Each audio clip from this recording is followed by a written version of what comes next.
इथपर्यंत आपण पाहिलं आणि मग आता इथून पुढे आजचा हा वृत्तांत कशा प्रकारे प्रभू रामचंद्रांना ही कथा समजते की माझ्या पत्नीचं अपहरण झालेलं आहे याचं वर्णन आता आपण करूया.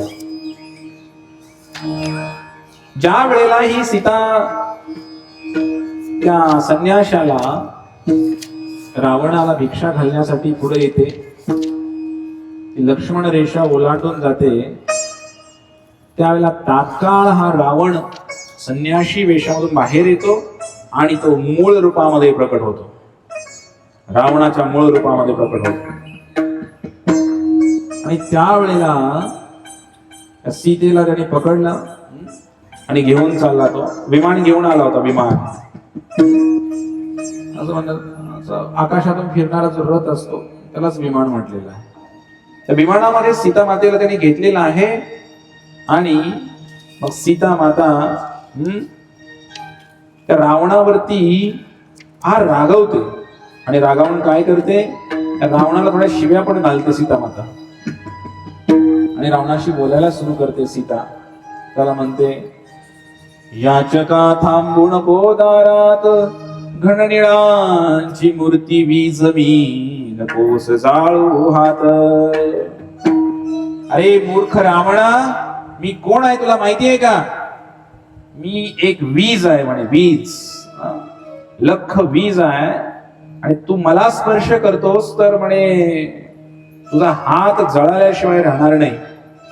त्या रावणाला सीता म्हणते आणि पुढेही बोलू लागते. ती रामाशी तुलना करते रावणाची. कशी? कुठे शूद्र तू कोठे रघुवर, कोठे ओहळ कोठे सागर, विष सदृश तू रामचंद्र रे अमृत साक्षात. सीता म्हणते, अरे तू शूद्र कुठे आणि माझा राम रघुवर कुठे? कुठे हा ओहळ? रावणाला म्हणते ओहळ म्हणजे ओढा, नाला. तू या नाल्याप्रमाणे आहेस, ओढ्याप्रमाणे आहेस आणि आमचे राम हे सागराप्रमाणे आहेत म्हणे. तू एक विष आहे म्हणे, विष. हे रावणा तू विषाप्रमाणे आहेस आणि मी म्हणे आमचा राम म्हणे अमृताप्रमाणे आहे म्हणे. कुठे गरुड तो कुठे कावळा, देवेंद्रच तो राम सावळा. इंद्राणीची अभिलाषा का धरती मर्त्य म्हणा. रावणाला कावळा म्हणते सीता. म्हणते कुठे तू कावळा आणि माझा कुठे राम गरुडासारखा. जणू काही तो स्वर्गाचा राजा देवेंद्र, इंद्र जो आहे आणि त्याची इंद्राणी आहे आणि कोणीतरी यावं आणि त्या इंद्राणीची त्याच्या बायकोची अपेक्षा करावी. इंद्राची बरोबरी कोणी करू शकत नाही, त्या रामाची बरोबरी कोणी करू शकत नाही असं सीता म्हणते. मज अबलेला धावुनिया बल, सरसविसी कर जर हे दुर्बल. श्रीरामाचे बाण तुझ्यावर करतील वज्राघात. अरे मला माझ्या या अबलेला पाहून तू काय केलंस? मला पळवण्यासाठी आलास? तुझं बल माझ्या पुढे दाखवतोस काय? सीता म्हणते रावणाला, तू एक दुर्बल आहेस रामाच्या पुढे. आणि ज्या वेळेला रामाचे बाण तुझ्या अंगावरती येतील ना, वज्राचा प्रहार झाल्यासारखं तुला वाटेल म्हणे. धावा धावा नाथ रघुवर, गजशुंडाए कमल कलीवर. असाल तेथून ऐका माझा शेवटचा आकांत. सीता म्हणते, धावा धावा धावा हे नाथ रघुनाथ, कृपया धावा, मी संकटामध्ये आहे. जसा एखादा मदमत्त हत्ती सरोवरामध्ये जातो आणि कमळ उपटतो, त्या कमळाच्या कळ्या फोडून घेतो आपल्या सोंडेनी, तसं म्हणे हा नालायक रावण रूपी हत्ती तुमच्या या राम रूपी बागेमध्ये आलेला आहे आणि सीता रूपी कमळ तो तोडून घेत आहे म्हणे. कृपया धावा हे नाथ, धावा. जिथे कुठे असाल तिथपर्यंत माझा आवाज पोहोचत असेल असं मला वाटतंय. माझ्या आकांत अशा प्रकारे सीता माता मोठमोठ्याने आकांत करत आहे. त्या रावणानं त्या सीतेला विमानामध्ये बसवलं. सीता रडायला लागली. राम राम राम राम राम ओरडायला लागली. त्या सीतेला खरं फार पश्चाताप व्हायला लागला होता. रावणाने पळवलं ही गोष्ट वेगळी सीतेची, पण सीतेला दुःख या गोष्टीचं झालेलं आहे की अरे उगाच मी ते हरिण मागितलं, त्या हरणानेच माझा घात केला. आणि दुसरी गोष्ट, अजून एका गोष्टीची सल मनामध्ये आहे सीतेच्या. कोणत्या गोष्टीची सांगा? लक्ष्मणाप्रती अपराध केला नाही ते बोलले मी लक्ष्मणाला. तर रावणाने पळवल्याचं दुःख सीतेचं कमी आहे, पण लक्ष्मणाला बोलल्याचं दुःख तिच्या मनामध्ये जास्त आहे. आणि म्हणून ही सीता त्या रावणाला शिव्या देते आणि रावणाला बरंच काही म्हणते. रामायणामध्ये वर्णन आहे म्हणे आमचा जो राम हा हत्तीप्रमाणे आहे म्हणे, गजेंद्र, आणि तू म्हणे मांजरासारखा आहेस म्हणे, मांजरासारखा. आमचे जे राम आहेत ना हे एकदम अमृता समान आहे त्यांची चव, आणि तू तर कडू कारल्यासारखा आहेस म्हणे. रावणाला शिव्या देते. आणि म्हणे जर आपण भात खात असू ना, भात खाता खाता जर त्याच्यामध्ये एखादा हिराचा खडा गेला आतमध्ये तर काय होईल? ती आतडी जे आहेत ना फाटून निघतील आपले सगळे त्या हिऱ्यामुळे. अगदी याचप्रमाणे तू काय केलेलं आहे तुला समजतं का रे रावणा? तू काय केले? अनेक स्त्रियांचा लोभ भोग तू केलेला आहेस, अनेक स्त्रियांना भोगलेला आहेस तू. पण भोगता भोगता म्हणे आता मी कुणाप्रमाणे? हिऱ्याप्रमाणे आहे. माझाही तो आता भोग करण्याचा विचार करतोयस. तुझी आतडी फाटल्याशिवाय राहणार नाही, सीता माता त्या रावणाला म्हणते. आणि इतकी रागावलेली आहे सीता, त्या रावणाला म्हणते तुझ्यामध्ये एवढा दम असेल ना तर माझ्या प्रभूंशी रामचंद्रांशी युद्ध करून दाखव ना. असा पळपुट्यासारखा असा मला पळवून नेतोय. त्या हरणाला काय बनवलं, माझ्या प्रभूंना लांब काय नेलं, आणि आता तू मला पळवून नेण्याचा प्रयत्न करतोयस. रावण त्यावेळेला सीतेला म्हणतो अगं रामाशी युद्ध केलं असतं मी, मला काही हरकत नाही युद्ध करायला, पण राम आहे ना हा माणूस आहे, माणूस एक साधा माणूस आहे, आणि मी माणसाशी युद्ध करत नसतो. रावण सीतेला म्हणतो मी माणसाशी युद्ध करत नाही, माझं पण काही स्टेटस आहे. रावण म्हणतो त्या रामाशी युद्ध करून माझं काही स्टेटस मला खराब नाही करायचं. रावण सीतेला म्हणाला. त्यावेळेला ही जी सीता आहे मोठ्या मोठ्याने ओरडायला लागली, आरोळी ठोकायला लागली. त्या झाडावर त्याला कुठे मोर दिसत आहेत, कुठे कोकिळा दिसते, अजून काही हरणं दिसत आहेत, बरेच हिंस्र पशु पक्षी सुद्धा तिकडे आहेत. या सर्वांना सीता हाक मारते, त्या झाडांना पण हाक मारते, मला वाचवा, मला वाचवा, मला वाचवा, आणि मोठ्या मोठ्याने आरोळी ठोकत आहे. पण दुर्दैव की सीतेला मदत करायला कोणीच पुढे येत नाही हो. ना कोणता पशु पुढे आलाय, ना कोणता पक्षी पुढे आलाय. कोणाचीच हिंमत नव्हती त्या रावणासमोर जायची. आणि त्यावेळेला इतक्यात प्रभू रामचंद्र येतात. सीतेला घेऊन गेला रावण त्या विमानामध्ये बसून, रथामध्ये बसून. लक्ष्मणासह प्रभू रामचंद्र तिकडे आले, आणि प्रभू रामचंद्र इकडे आल्यानंतर त्या ठिकाणी त्यांनी पाहिलं की सीता नाहीये. लक्ष्मणाला तर आधीच माहिती होतं की असं काहीतरी होणार आहे.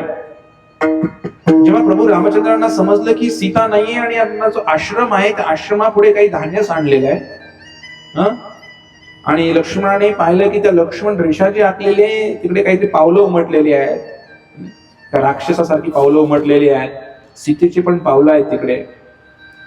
आणि हे पाहिल्यानंतर प्रभू रामचंद्र जे आहेत, प्रभू रामचंद्र लक्ष्मणाला विचारतात, उजाड आश्रम पुरे काननी कोठे सीता जनकनंदिनी. अरे लक्ष्मणा, हा आश्रम उजाड झालेला आहे, ती जनकनंदिनी सीता दिसत नाही, कुठे आहे? प्रभू विचारतात लक्ष्मणाला. आणि त्यावेळेला जसं सीतेनी झाडांना हाका मारल्या, पशु पक्ष्यांना हाका मारल्या वाचवण्यासाठी, प्रभू रामचंद्र सुद्धा आता झाडांनाच प्रश्न विचारतायत, पक्ष्यांना प्रश्न विचारतायत.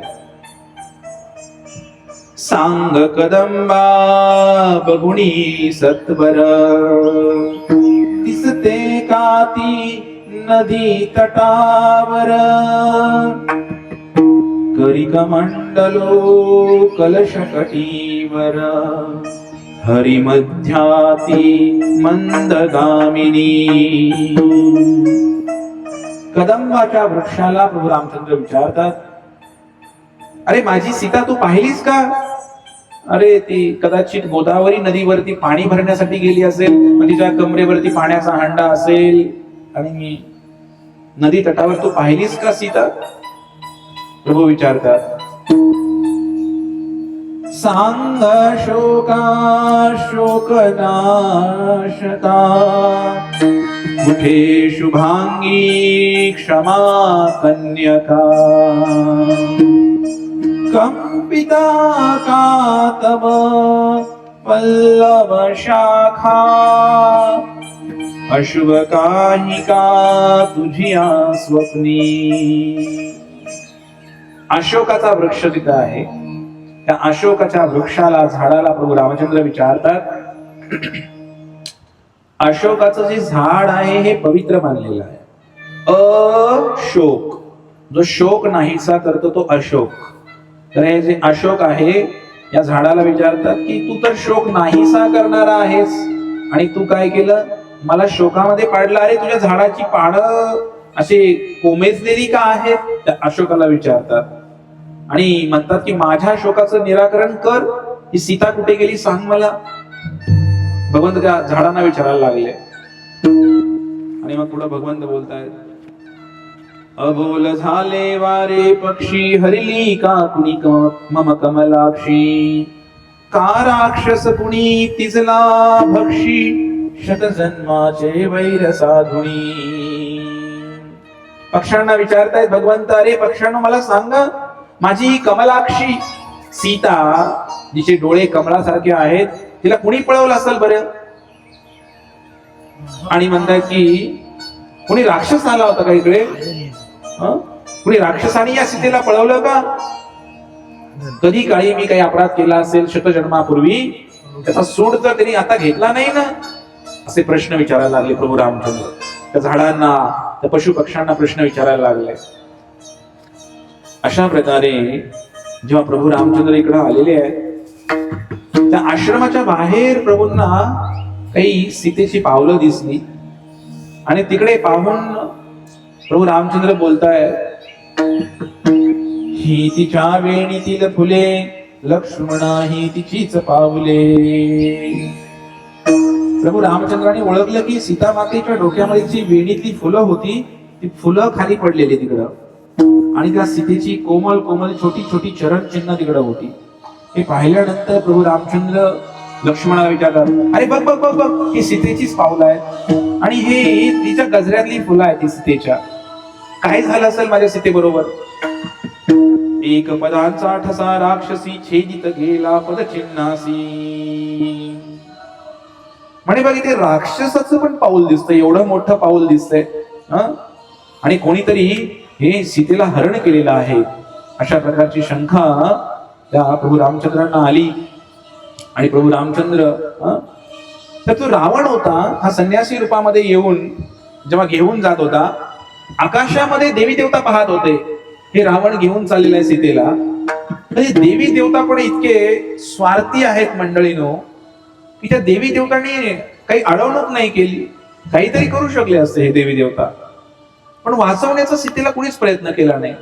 याचं कारण माहितीये का तुम्हाला? काय देवतांनी का नाही विरोध केला? एक तर देवता रावणाला घाबरत होत्या, दुसरी गोष्ट त्यांचं म्हणणं होतं बरं झालं सीतेचं हरण झालं.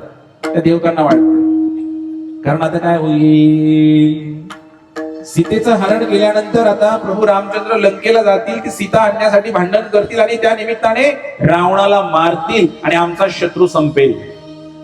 हा देवतांचा स्वार्थ. म्हणून सीतेचं हरण करताना देवता तिकडे होत्या, आकाशातून पाहत होत्या, परंतु त्यांनी विरोध नाही केला की सीतेचं हरण होतंय म्हणून.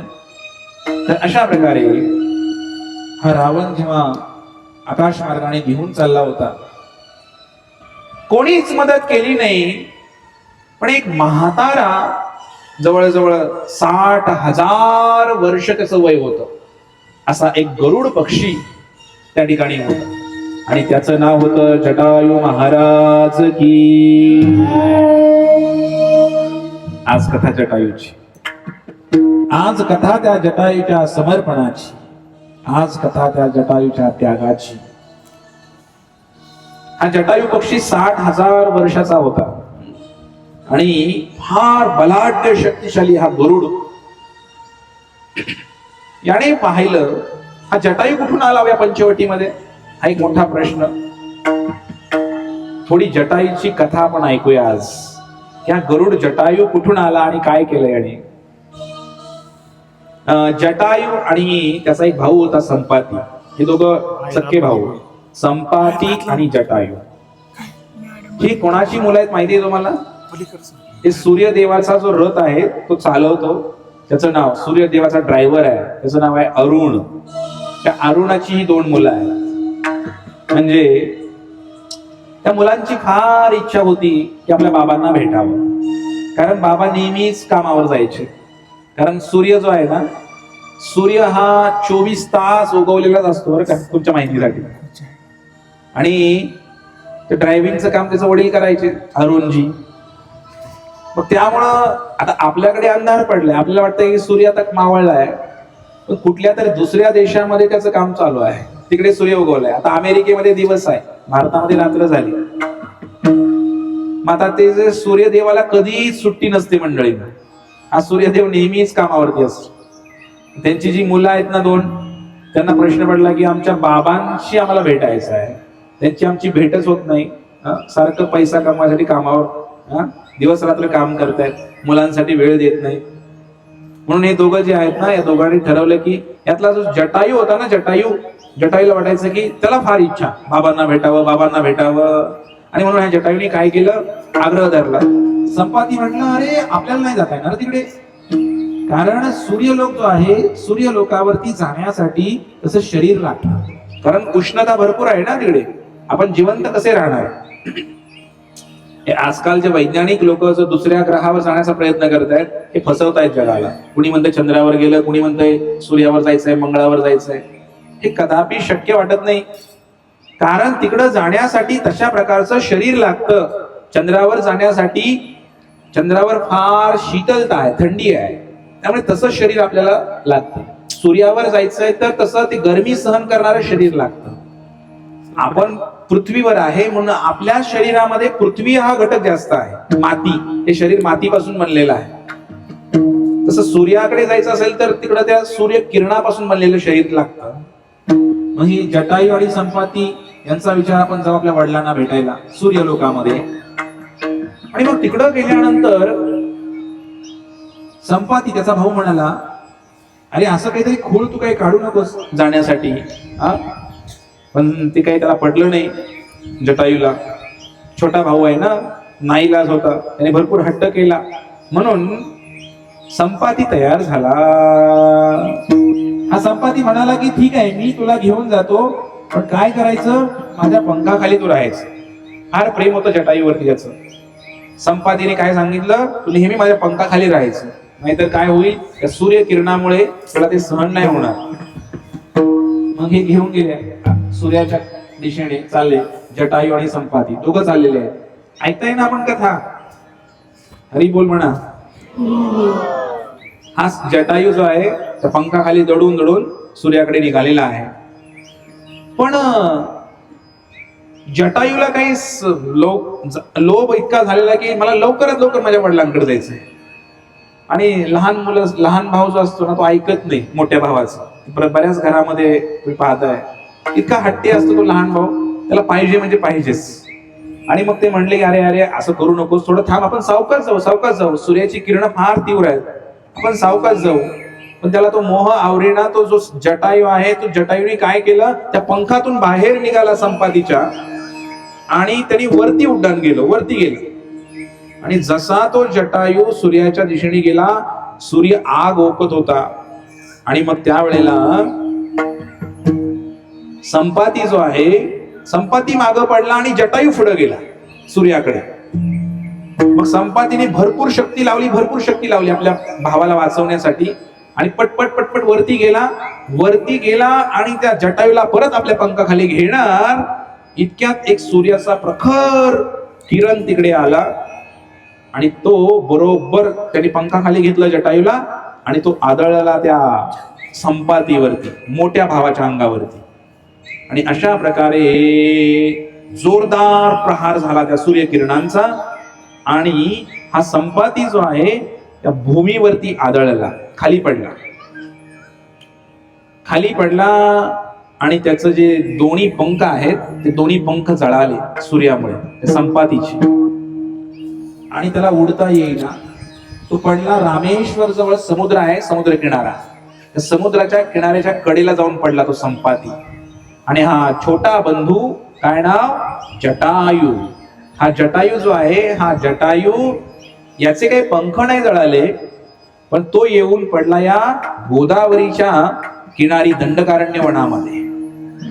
तर अशा प्रकारे या दोघं भाऊ विलग झाले आणि बरेच वर्ष झाले त्या दोघांची काही गाठ भेटच नाही, या जटायूची आणि संपातीची गाठ भेटच नाही, कारण त्याला उडता येत नव्हतं. आणि आता जटायू पण इतक्या लांब येऊन पडला या पंचवटीमध्ये, त्यामुळे तो जटायू आता वय पण झालेला आहे. त्याला नेहमी आठवण येते आपल्या भावाची, संपातीची, की माझ्यामुळं माझ्या भावाला त्रास सहन करावा लागला, त्याचे पंख तुटले, त्यामुळे तो नेहमी रडायचा. पण काय, त्याला आयुष्य संपत आलं त्या जटायूचं, म्हातारा झाला, पण आपल्या भावाचा शोध काही त्याला लावता आला नाही. तर अशा प्रकारे हा जटायू या दंडकारण्य वनामध्ये येऊन पडलेला. आणि म्हणून या ठिकाणी हा जटायू जेव्हा सीताला रावण घेऊन जात होता त्यावेळेला त्या जटायू महाराजांनी पाहिलं, कारण सीता ओरडत होती, वाचवा वाचवा वाचवा, कुणीतरी मला वाचवा. जटायूच्या कानावरती आवाज गेला, त्याने पाहिलं कोण आहे, कुणीतरी स्त्री आहे. आणि तो माणूस कोण आहे, अरे हा तर रावण आहे. जटायूची ओळख रावणाशी आहे, मोठा इतिहास आहे, सांगणार नाही. पण जटायूने ओळखले की हा लंकापती रावण आहे. आणि ही कोण आहे, अरे ही तर माझी सून आहे. जटायूने पाहिलं. जटायूने जेव्हा सीतेला पाहिलं त्यावेळेला सीता विनंती करते जटायूला. तात्काळ जटायूने पंख फडकले, उडता येत नव्हतं जटायूला, जास्त म्हातारा झाला होता. आणि हा जटायू तात्काळ त्या विमानाकडे झेप घेतली त्या जटायूने. जशी झेप घेतली तसं सीता ओरडायला लागली, अहो राहू द्या राहू द्या राहू द्या, तुम्ही म्हातारे झालाय, हा रावण फार बलशाली आहे, तुम्हाला ऐकणार नाही. जटायूला म्हणते सीता, विनाकारण तो मला तर घेऊन चाललाय, पण तुमचा पण प्राण घेईल तो. कृपया करून तुम्ही काय करा, तुम्ही या रावणाच्या नादी लागू नका. हा पण आमच्या प्रभूंना रामाला एक संदेश तुम्ही जरूर द्या. काय संदेश द्या, की ह्या नालायक रावणाने तुमच्या पत्नीचं अपहरण करून तो घेऊन गेलेला आहे, एवढा संदेश मात्र आपण आमच्या प्रभूंना द्या, असं ती सीता म्हणाली. पण ज्या वेळेला अन्याय होतो त्यावेळेला प्रामाणिक लोकांना तिथं राहावत नाही हो. त्या जटायूला पण काय राहावलं नाही आणि विचार केला की माझ्या अंगामध्ये एवढी शक्ती तर नक्कीच नाही की रावणाला मी मारेन, पण काय करू, अन्याय सहन होत नाही मला.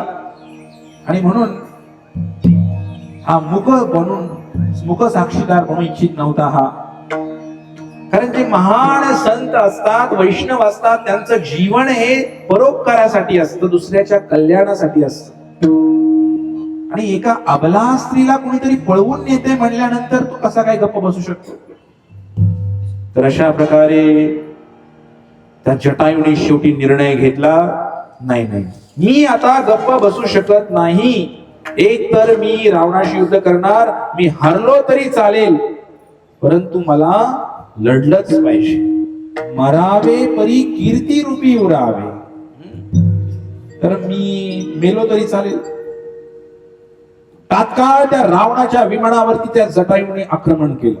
तो रथ घेऊन आलेला आकाश मार्गाने, आणि जटायूने ओळखलं ही खरंच आपली सून आहे, दशरथाची सून आहे. आणि तो रावणाला ओरडला, अरे दुष्ट रावणा, सोड, तुला लाज कशी वाटत नाही एका अबला स्त्रीला पळवून नेताना. रावण पण घाबरला. या रावणाने एवढा मोठा पक्षी आयुष्यात कधी बघितला नव्हता. हा जटायू म्हणजे तसं पाहायला गेला तर रावणापेक्षा मोठा बलाढ्य वाटायचा. एक राक्षसाप्रमाणे त्याचं शरीर होतं त्या जटायूचं. आणि मग त्या जटायूने जसा तो जटायू जवळ यायला लागला, रावणाच्या लक्षात आलं की अरे आहे तर मोठा, पण म्हातारा दिसतोय. म्हातारा, थोडे हातपाय थरथर कापतायत त्याचे, त्या जटायूचे. आणि पाहिलं, आणि मग जटायू म्हणाला, तू सीतेला माघारी दे, नाही तर रागा तुझं कुळ नष्ट होईल. जटायूने समजावून सांगितलं, तुझ्या कुळाचा नाश होईल म्हणे. आणि जटायूने पंख फड फड फड फडकवायला लागला. येऊन त्या रावणाच्या विमानाला झपाटे मारू लागला तो जटायू. एक युद्ध, तुंबळ युद्ध सुरू झालेलं आहे त्या ठिकाणी. आणि जसं तो झपाटा मारला, त्यावेळेला रावणाचं विमान सुद्धा असं डगमगायला लागलं. आणि त्या गरुडाचा पंख एवढा मोठा होता की त्या गरुडाच्या पंखामुळे जणू काही चक्री वादळ तयार झाल्यासारखं वाटलं. आणि जो तो गाडी चालवायचा विमान रावणाचा, तो जो सारथी होता त्यालाही भीती वाटली, आता विमान आपलं खाली पडते की काय. जटायूने विमानाच्या झेंड्यावरती आक्रमण केलं सुरुवातीला वरती. आणि रावणाला समजावून सांगितलं, तुला मी अजून सुद्धा सांगतोय की या सीतेला तू सोडून दे. अरे मूर्खा, तुझ्या बायकोला जर कोणी पळवलं तर तुला कसं वाटेल रे? दुसऱ्याची पत्नी पळवण्याचा तुला काय अधिकार आहे? आणि तुला मी अजूनही सांगतोय, तू रामाशी वैर पत्करू नको. या सीतेचा पती राम आहे, आणि ही सीता जी आहे ही अग्नीप्रमाणे आहे. खरंच अग्नीतूनच उत्पन्न झालेली आहे. आणि त्यामुळे या अग्नीमध्ये, सीतारूपी अग्नीमध्ये होरपळून मृत्यू झाल्याशिवाय राहणार नाही तुझा, असं त्या रावणाला सांगितलं, समजावून सांगितलं. आणि जटायू म्हटला, तुला एवढा जर माज आहे तुझ्या शक्तीचा, तू माझ्याशी युद्ध करून दाखव.